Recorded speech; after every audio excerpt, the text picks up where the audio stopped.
जय सिया राम भाइयों। हमारे संत लोग सही कहते हैं कि हम हिंदू जो है ना, वो अपने भगवानों को और अपने त्योहारों को नाच गाने का विषय बना के रखे हुए हैं।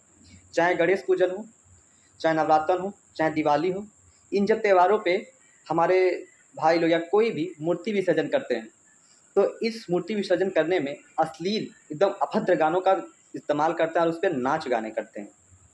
हालांकि हर कोई नहीं करता है, लेकिन कुछ ऐसे जो नीच व्यक्ति हैं ना, उनको देख के क्रोध आता है। मैं अभी रास्ते पर से आ रहा था तो मैंने देखा कि कुछ मूर्तियां विसर्जन हो रही हैं। आज लक्ष्मी जी विसर्जित हो रही हैं, उनकी मूर्तियां जा रही हैं। उन मूर्तियों को विसर्जित करते समय अश्लील गाने चलाकर उस पर नाच गाने सब कर रहे हैं। उन लोगों को बस एक ही बात बोलूँगा मैं कि अगर हमारी देवियों का सम्मान नहीं किया जा रहा है, ठीक है, अगर किसी प्रकार का अभद्र काम कर रहे हो तुम लोग, तो तुम लोग मूर्ति बैठाना ना बंद कर दो, ठीक है ना। कि जब तुम लोग का सम्मान नहीं कर सकते हो तो उनका अपमान करने का भी तुम सब सालों को हक नहीं है, ठीक है। जय सिया राम।